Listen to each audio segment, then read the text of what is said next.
Make your marks.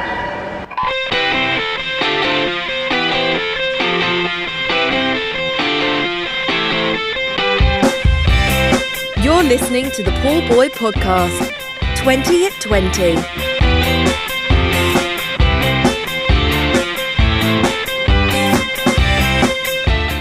Hello and welcome back to another Pullbuoy podcast, continuing our trawl through the 20 best moments from the last 20 years. It's Steve here once again, and on this podcast I had the chance to speak to one of Britain's most successful swimmers. That's double Olympic champion Rebecca Adlington. So we talked about her medal-winning exploits at the 2008 Olympics in Beijing. Let's have a listen and see what she had to say. Thinking back to 2008 and the early part of that year, what was your feeling as you got ready for the Olympics? I mean, you kind of burst onto the scene a couple of years before, maybe not had the World Championships you would have liked in 2007, and then bounced back at trials and World Short Course in 2008. So what was your view of the Olympics and how it would go for you as you started preparing for them? I knew going into it that not to read too much into rankings and what people had done. I knew that just because I was going in ranked with American, everyone having their trials at different times, and even though, because I think I was still going in ranked at least in the top 3 for the 800, but I just knew I couldn't really take that as face value. I kind of felt like it didn't really mean anything, and nobody's going to remember something who was ranked number 1 going into the Olympics. They remember who wins the Olympic medal, not the rankings going into it. So I kind of felt that eased the pressure slightly, but at the same time, because I didn't know anyone, I'd never been in an international final before. I'd been in the European final, but I didn't make the final, like you said, at Worlds the year before, so I had no idea. And there was only me and Bill have only ever had one argument in our whole entire time together, and it was before Beijing.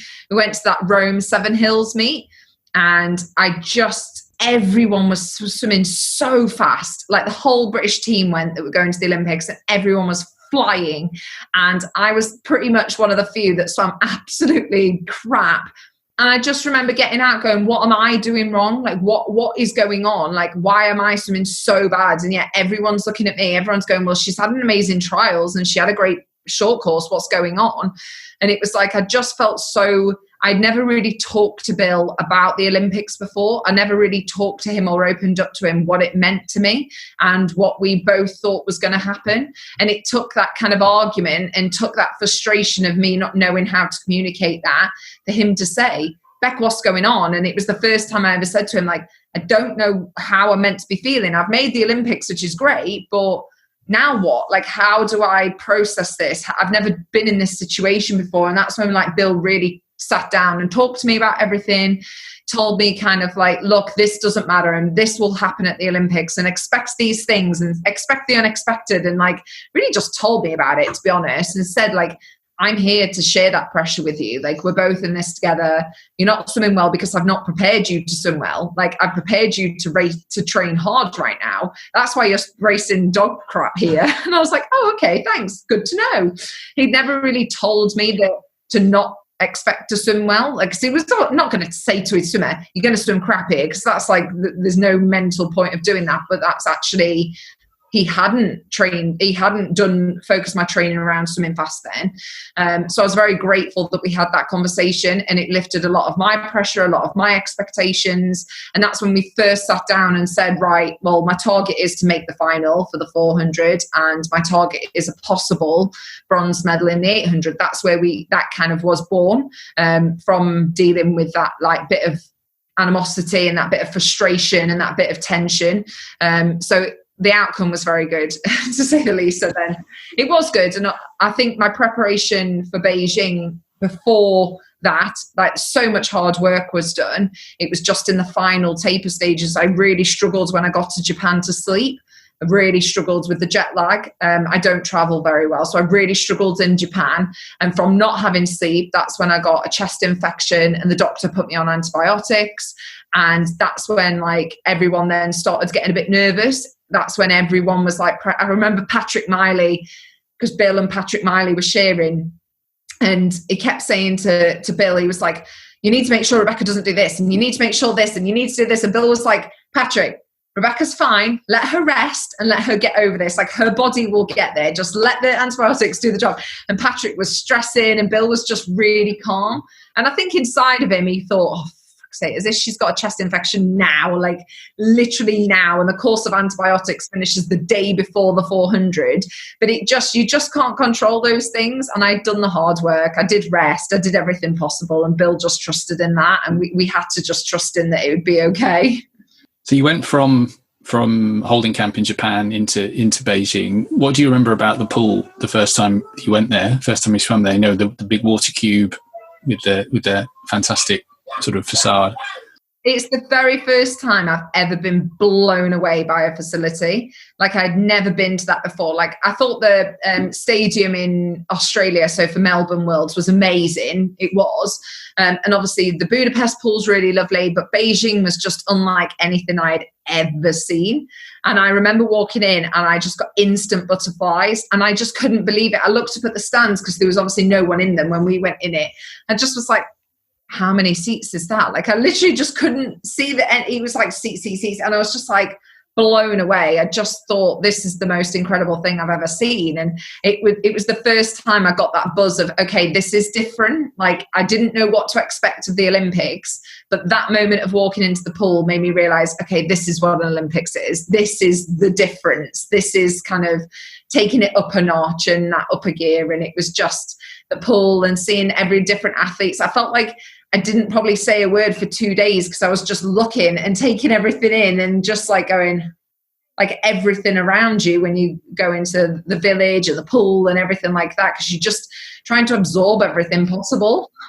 400 was on the second day of competition. Well, I mean, it's kind of straddled 2 and 3, I guess, with the morning finals. But was that a good for you to get in and get that swim early in the week? You know, were you a swimmer who liked to just get on with it?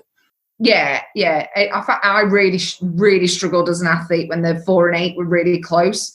That's why I'd never really done the 400 before, because of the scheduling. So for me, the more rest I had in between, the better. That was like, I needed the recovery. Like, I needed that time. So for me, it couldn't have been better. And it was nice to get one day out of a competition, like, going, because I wouldn't necessarily want to be the very first event up on the very first day. That would, like, it's nice to kind of like have a day to get into it and to kind of see how everything works before then. So it worked out perfectly in the end. It was still very bizarre having the heats and the finals, like morning and night thing. Like, I don't think anyone got used to that. Do you know what I mean? That was just weird. It was weird.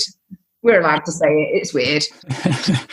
So you set a PB in the 400 heats, 4:02 something. So it was quicker than you'd gone at trials. Did that boost your confidence? I think you were third fastest into the final. You said your aim was to make the final in the 400. Did you reevaluate that aim, having swum your heat? No, it was like literally like I'd swam it.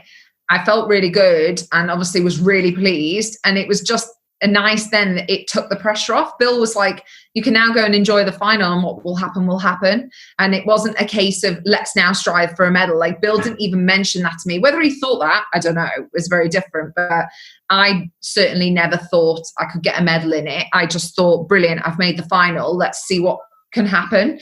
And it was just one of those that definitely gives you confidence. As soon as you've blown those cobwebs away, you're like, yeah. Like, of course, it would just made it a lot easier process, that you've got a lot more natural, easy speed and that you feel good. I knew it was kind of like the chest infection hadn't hindered anything either. For me, it was a case of how was I going to be feeling after being ill? And luckily I felt fine. So I was like, brilliant, like, can't complain with that. The 400 final then, had you and Bill talked about how the race might go, or was it literally, as you say, get out there, enjoy it, and what will happen? I was one of those people, like, every athlete was totally different, like, with how they prepared. Like, Katie, I always call her Kath, sorry. Like, with living with Kath, it was always a case of, like, she loved to know what was going on with the rest of the world and research and everything like that.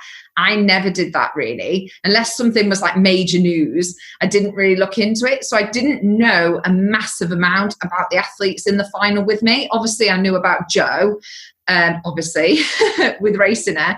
And I knew about like Laura Manadou and people like that. But some of the other girls I didn't know anything about. I always assumed Katie was way more IM based than she was 400 free. So I didn't really know too much about it. So I kind of left all of that stuff to Bill. And Bill was the one to then say, okay, the race is going to, and he didn't ever tell me about a specific person.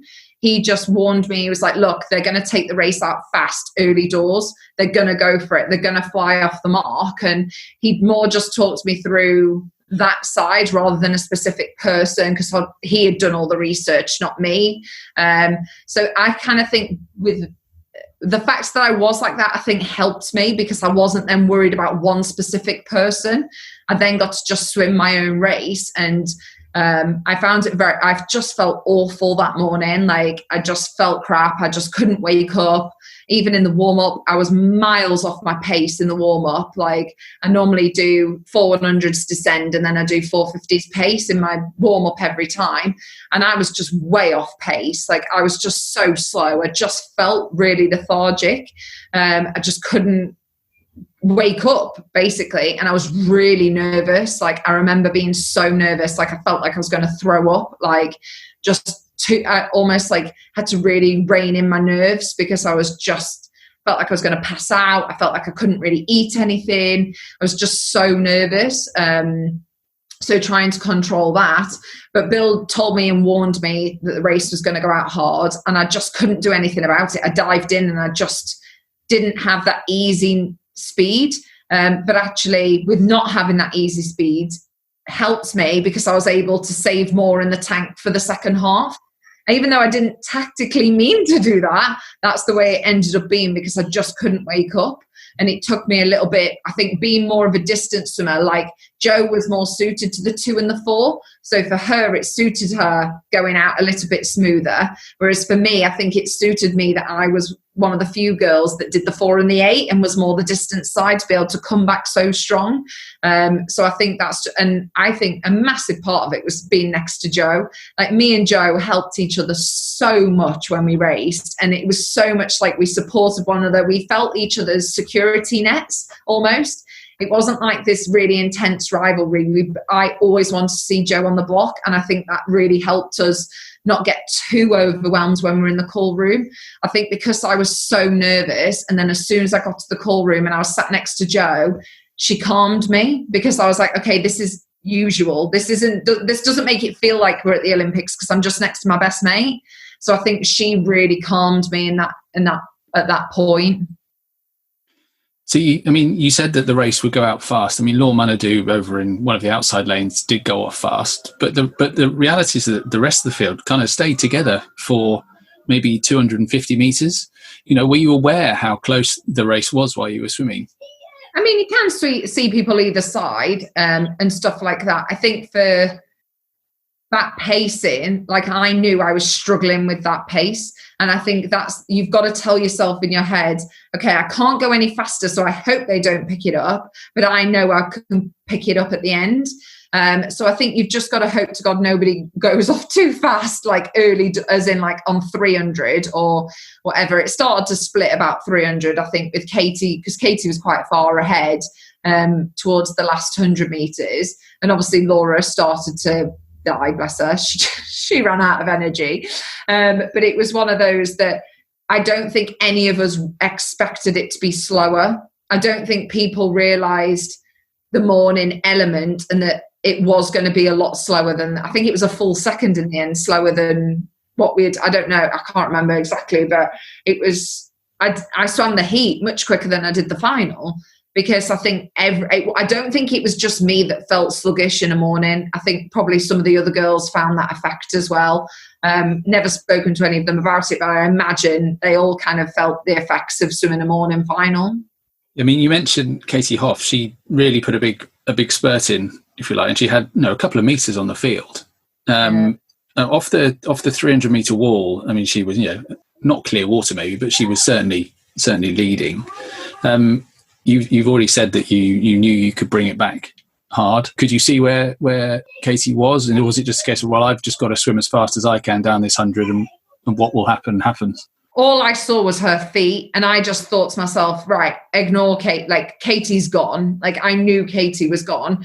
My issue was I couldn't see anyone the other side of her. So I didn't know what was happening. And all I then saw was like, we were all in kind of a line, like me, Joe, like this side of the pool were a lot more closer together. And obviously I didn't know what was happening over there. So I just thought to myself, okay, all I can do now is come back as hard as I possibly can and build on that. And to be honest, I still, when I watch the race back, do not know how Katie lost that race, like not lost, but came second, because I still watch it back and go, how? Like, I don't physically understand. I'm not going to argue because I'm not going to give my medal away, but she was so far ahead, and it was literally like, it didn't even look like she was massively dying, like when you watch it. And it's just, I don't know what, she just must have gone too hard too soon. But for us guys, I just remember thinking to me and Joe, hold on, we're in a good spot here. Obviously I didn't think we could win it, but I thought, okay, we're definitely 2, 3, 4, and 5. We're definitely in that bulk of people. So it was just a case of putting my head down and going, like literally just empty the tank on this last length, give it all you can, and whatever. So I was very lucky with the timing, because I literally just won it on the touch. If that wall was a couple of meters before, there'd have been no chance. When you talk about the finish, I mean, it was 7 100s. Did you do a lot of work on skills for the finish? Because you finished right on the end of a stroke, and Casey finished with a flat hand, and that could have been the difference in the end. Yeah, no, not really. Like we did, like my finishes were never bad. For me, it was always my turns that were bad. My start and my turns were terrible. So they were always the things we focused on more than finishing, because my finishes were never bad. I've never had a history or had any problem. So it was always starts and turns focus over finish focus.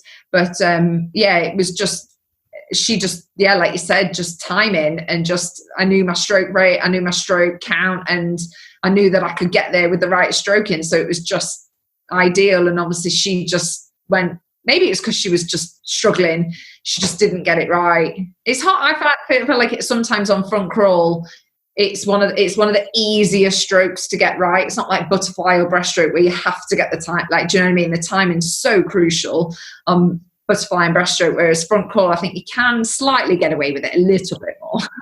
So having touched, did you know what the outcome was, or was it a complete shock when you turned to the board? Complete shock. Like, I think when I watched it back, you literally see the sheer disbelief in mine and Joe's face. Like, you could see that we both look at each other going, what? Is that real? Like, it was just, I couldn't believe it. And because the scoreboard was so far away, and they did it really funny where it, like the scoreboard, the number was quite far away from your name.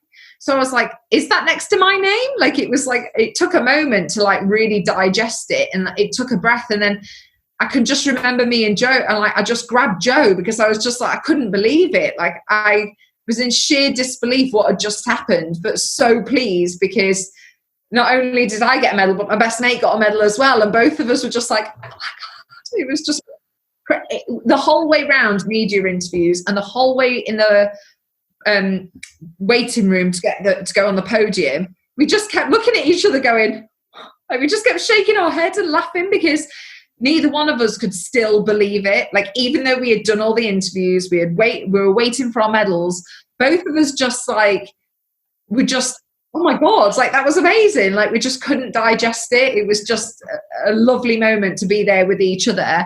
And it wouldn't have been as good if we weren't with each other. I think it really helps that we were sharing that experience. And with Katie speaking, obviously, English anyway, it's much harder when the other girl, you don't speak the same language, but obviously Katie being American, we had a really nice laugh and we had a really good chat, and it was really lovely, and it made just that whole experience so much better. Katie wasn't off with me, or there was no kind of there was none of that, and it was just it was a lovely moment.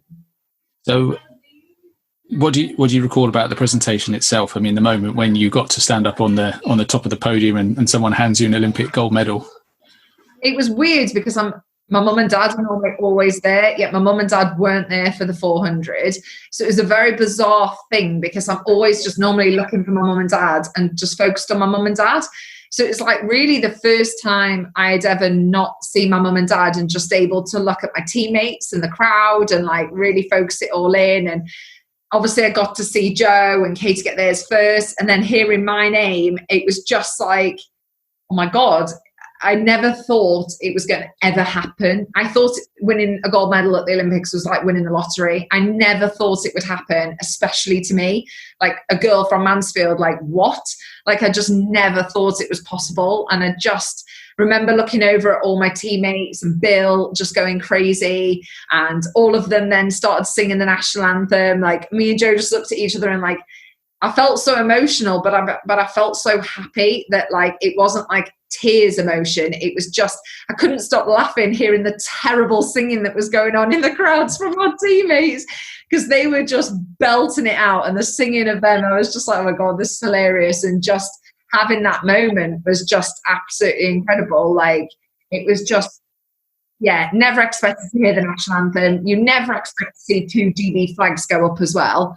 So to have 2 great British flags going up was just like an amazing moment, like just something that I hadn't seen in a very long time, and makes you very proud to be British and everything else. So yeah, it was just a very heartwarming, amazing moment. And just all the hard work had paid off. Like, both me and Joe were just like, oh my God, like we've done it now, like we've done it, it's over, and it paid off. You obviously had the rest of the meet still to come. So did you have to kind of draw a line under that and actually maybe forget about it almost for a little bit, you know, to get yourself ready for your other swims? Definitely. I remember going back into the room and taking my medal off and blocking it in my bedside drawer and just totally forgetting about it. Me and Bill used a quiet pool that they had set up in Beijing. Bill was very conscious that it was like my first Olympics, and was very conscious that I didn't need to be in that arena. It's emotionally very draining every day watching the Olympics, even when you're just a fan. Like, even when I watched Rio, I was knackered and I hadn't even done anything, because you're so invested into it. And someone has a good swim, someone has a bad swim, and every race you're on the edge and you're like nervous and you're like pumped. So Bill was very aware that he wanted to take me out of that a lot. So we used the quiet pool a lot, which was 30 minutes outside of the village. There was only me there and all these like Chinese kids that were just in their local pool. Watching their Learn to Swim program was just unbelievable. I'd never seen anything like it. They literally were just lined up on the edge of the pool and they just pushed them in, like 40 kids in a row. And we were like, is that safe? Like, it was just like, we used that, but it took my mind off things. I was able, my sports scientist was at the quiet pool as well. So it was just so nice that I just got to take myself out of that emotional environment and just kind of get back to just swimming and not be distracted. So that really helped me. The drama of the 4x2 definitely played a toll, because I was sat watching that with Caitlin. So me and Caitlin were sat in the Olympic Village watching it on telly. We didn't go down. And there was loads of other people in the room as well. Like Mark Foster was with us, and there was a couple of the other guys. And I just remember when we didn't qualify, turning around and seeing Caitlin in absolute floods of tears. My heart broke, and I was literally just like, I can't believe that's just happened. And it was a really hard, emotional day, because we're fully expecting to swim in that 4x2 final, and especially Caitlin. And the decision was to rest me. Caitlin did not make the decision to not swim. That decision was taken out of her hands, and the coach made that decision without Caitlin, and that was a very difficult one, because that experience was robbed from her.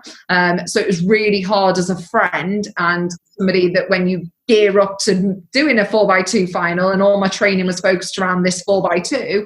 So that definitely was a hard day and a really sad day. We were all on form, like we were all swimming really well. We know me and Joe were swimming well.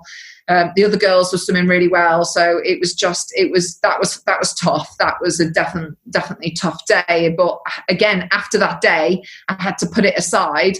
As much as I felt sad, and much as I didn't like what had gone on in the British team and the coaching that had made that decision, there's nothing I could do. I literally had to go, okay, my 800's to come.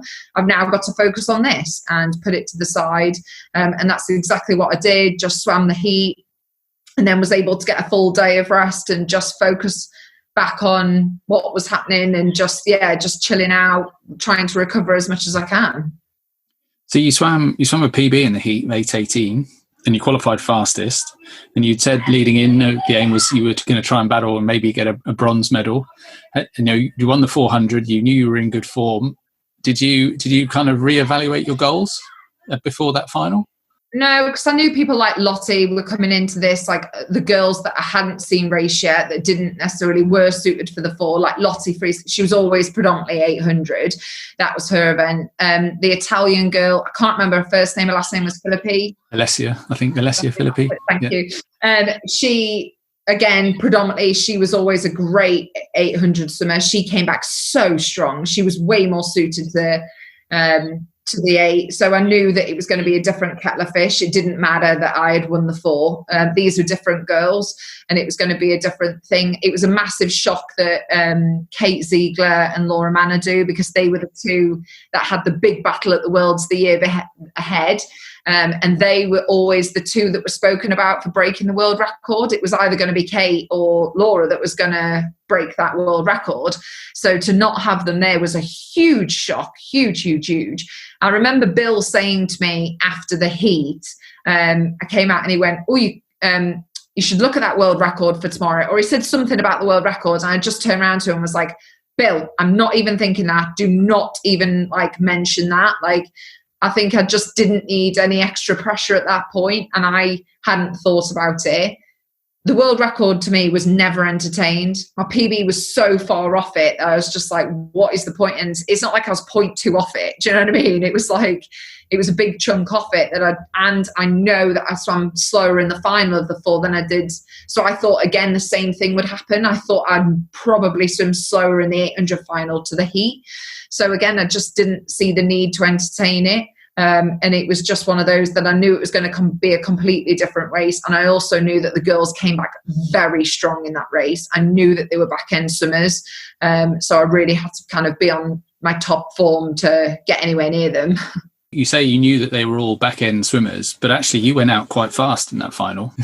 Was that a plan, or was it just a case that you dove in and you felt great and you said, right, let's just get on with it? It was so me and Bill, I remember just Bill tapped my head. I literally was I got out the warm up, swam really well in the warm up, whatever, and got out and I lay on the floor and I felt as if I was shaking, and I sat up and I turned around to Bill and went, "I don't know what's wrong with me." And Bill tapped my head, literally like a dog. He tapped my head and went, "It's just your body getting ready to race." And I was like, okay. I had to go to the loo about 100 billion times. I just felt just, oh my God. And then I got in the call room and it was Michael Phelps's race that I was watching in the call room. And I remember just it totally distracted me because he was on for his millionth gold medal or whatever. And I just was so in awe of what he achieved. Again, it did what it did in the 4, what Joe did to me in the 4, his race did that to me, and it proper inspired me. I know that sounds really cliche, but seeing somebody like Michael Phelps do what he's done puts it into perspective that if you're going for your 2nd medal, it's not as good as the 8th. So put it in perspective when Michael Phelps is doing what he's doing. Come on. And it just really I just was blown away. I was like, oh my God, that just happened. That was crazy. It was just insane what I just witnessed, that I just felt, my God, if he can do it, why can't any of us? And it's the only time in my whole career I've turned around to Bill when he was walking me down to the call room and stopped him when he was talking tactics to me. I stopped him and went, "Bill, I'm ready." And normally Bill wouldn't take that lying down as well. Normally Bill would be like, "No, you need to do this." Whereas Bill was just okay. I think we both just knew something was about to happen. And I wanted him to trust that he has done all he can. He didn't need to tell me how to race. He had given me that for the past 7 years of being his swimmer. Do you know what I mean? He had given me everything. I almost felt like he was that parent moment where they send their kids off to school for the first time. And I was a bit like that with Bill. I was like, "Bill, you don't need to hold my hand through this. trust in your ability as a coach that you have given me all you can. Like, I've got this, like I can do this. And I just dived in and felt so good. Like, I felt so easy. I felt in control. I just was like, I didn't want to back down. It felt so smooth that I was like, I'm just going to keep going, because if it feels this good all the way through, well, then I'm laughing, because it just felt so good. And I remember looking over at him with about 200 meters to go. And I always look over at Bill. He's always giving me some sort of signal, pick it up, or someone's come in or whatever. I always just look over him, and it always just reassures me if I see him waving or whatever. And he was just going mental. And I remember thinking, what does that mean? I was like, maybe somebody's chasing me. I thought maybe somebody was chasing me that I couldn't see. I didn't know what it meant. Obviously, I knew later it was because I was on world record pace. I didn't know that. I didn't have a clue how fast I was going. So I just put my head down, and it was one of the most painful races of my whole entire life. I remember my shins being on fire. I felt as if somebody was stabbing me and they were on fire. That's how much my shins killed. I don't know why my shins, they just absolutely killed. My stomach was like a knot. I literally was like, it just cramped, and I was like, just push through, just get to the wall, just get to the wall. And hearing that ring, I was like, oh my God, that is music to your ears, isn't it? Just carried on going and put my head down. And it was just, I knew I had won. I knew that, because I was like, I can't see anyone else. Surely nobody has caught me. I know I've won here. But there's still that little bit of doubt. Even it's kind of like you're 99.9% sure, but there is still that little bit that you're like, have I won? But you just have to like confirm it. And seeing that I broke the world record, that was something I never, ever expected. I'd never even thought we were targeting to go 8:14. So it was just such a shock. Like, honestly, I couldn't believe that I had just swam that time. And it was just, yeah, unbelievable. How did the feeling compare to the 4? I mean, you probably had some time thinking about it. You say you were 99% sure that you'd won, whereas the 4, you probably had no idea. How did the feeling compare? Well, you just couldn't have had 2 very different races full of competition and a clear win. But I think, having my parents there for the 8 was just massive for me. And my parents flashed up on the scoreboard, because I didn't know where they were sit, because my parents were part of the ticket fraud that went on in Beijing. So my parents got there having no tickets, because they had been a victim to ticket fraud. And luckily, Craig Lord given them 2 tickets from FINA, I think, or I don't know how Craig got them. So Craig managed to give them 2 tickets, but I had no idea where they were sat. They had no idea, because they were just picking up the tickets before the session. So it was one of those, I couldn't even find my parents. So the fact that the cameraman found my mum and dad, I think it was just because they had all Team GB stuff on, that the camera flashed to them. But it was just so amazing seeing them 2 crying their eyes out and so happy. That for me, the 8 will always be slightly better because my parents were there. And it meant so much to them and so much to me to have them there. And to break that world record as well. Like, that was just something I never, ever expected. So, and the 800 as well, I fully got to relax after that. Like, I didn't even bother swimming down after the 800. I was like, sod this, I'm not swimming down. I was like, I'm going straight to McDonald's. Like, this is a different situation. Whereas after the 4, you kind of like, you have to do a full swim down. You have to get a massage. You have to fully recover and eat the right things. Whereas after the 8, didn't have to go to see physio, didn't swim down, literally shoved everything in my bag, ran to Mackey's. I was like, I remember being late. We had a team meeting at like 4 or something in the afternoon. And obviously I'd done the final, done all the media. And I got back to the village and my meeting was in 10 minutes. And I was like, I'm getting a burger. I don't care. I sprinted to the food hall, which was miles away from our block, got a burger, literally ate my burger, running back. I walked in the team meeting, thought I was going to get absolutely bollocked. And then luckily I didn't. Everyone stood up and clapped me. And I was like, I'm so sorry, I'm late. I needed a burger. But it was literally like, I thought I was going to get bollocked because I ran and got a burger rather than and it was 2 minutes late to the team meeting. But luckily it was fine. How about the second presentation? You're an old hand at it by now, I guess. How did that feel? It was weird not having like Joe there. definitely weird and different experience. But I got to do like most of my media interviews with like Cassie, who again I was really good friends with, so that was really lovely. But it was definitely strange. But I think because me and Lottie had such a history together, like I'd been at my very first European Juniors with Lottie. Like I have a lot of respect and love for Lottie. So I think that was always really nice to be with her. So that was really good. And obviously having my parents there and stuff like that. And I remember just being a lot more emotional for the 800 than I was the 4. I think because it was just such a shock for the 4 and we were just so busy laughing together. Whereas the 800 was the real first moment where I like, that moment came up in your throat and you're like, oh my God, I might burst into tears. Don't cry. Because it was just all that hard work, everything that I had been through, my sister getting encephalitis, going through glandular fever and post-viral fatigue, having a shock in Worlds, and all those hard moments just come flooding back when you stood on the podium. It's almost like your life flashes before your eyes. And I just remember being like, oh my God. And again, hearing everyone singing the national anthem and looking up and seeing my mum and dad. And that was just amazing, that presentation, because I just let it all sink in. I didn't really want to let it sink in for the 400 because I know I still had a job to do. Whereas for the 800, could just embrace it. I could just got to totally just enjoy it and just take it all in and just go, wow, and just what a moment it was, and just feeling that emotion and everything else. And Bill was, the first thing that Bill said to me was, I want to be the first one to say you're double Olympic champion. He was like, your life's going to change. I was like, no, it won't. I was like, don't be silly. And it was like, that was such a nice moment for me and Bill to kind of share that together, because I was so proud of him. Like everyone was like, oh, well done, Becky, well done, Becky. But I was so proud of Bill. Like I was so proud that he had managed to do that. I wouldn't have got that result without any other coach but Bill. And I was so grateful. And I always say my parents are split between me, Bill, and my mum and dad. Like that is my medals, are all 3 of ours, because I just couldn't have done it without them. And I just felt that way with Bill. I was so happy for Bill. Like I didn't even care. I was so happy for him that he had done that, what he wanted to achieve as well. So we're here now in 2020, obviously 12 years further on.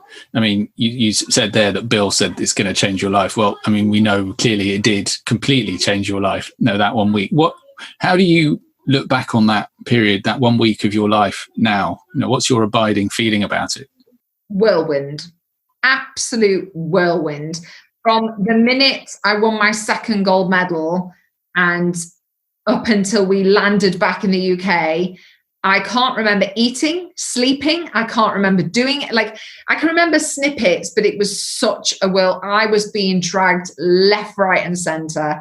I didn't have an agent. I was going to things. I would end up going to things going, why am I here? What am I here for? Like I genuinely didn't know where I was. I was literally just placed from one thing to the next thing to the next. And it was Dave Richards at British Women that was doing it all. And I literally was like, I got to the point where I was like, Dave, don't even tell me where we go. Like, there was just no point, because we were doing so many different media things and different things with different brands and sponsor commitments, Team GB. It was just like, I didn't know whether I was coming or going. I don't think I slept. I was literally like, blah, blah, blah. And then I tried to enjoy it and go on a few nights out with all the guys and the teammates and stuff, which was just amazing. But that week of my life was an absolute blur, like blur. I wish I had chance to just slow down a little bit more and enjoy that Olympics that 2nd week, because I didn't go to watch any other sports or anything, and I really, really wish I had gone to see other sports and just embraced that. But at the same time, it was just an incredible whirlwind, and one that I just, amazing period. But yeah. That's double Olympic champion Rebecca Adlington recalling a phenomenal week for her at the 2008 Olympics. If you want more from the 20 at 20 series, you can get all of the articles, podcasts and a few videos at pullbuoy.co.uk/20 at 20. That's the number 20, AT, the number 20. If you want to get in contact, it's at Pullbuoy on Twitter or at Pullbuoy UK on Facebook and Instagram. But until the next podcast, thanks for listening. You've been listening to a Pullbuoy podcast special. For more episodes, visit www.pullbuoy.co.uk/podcast.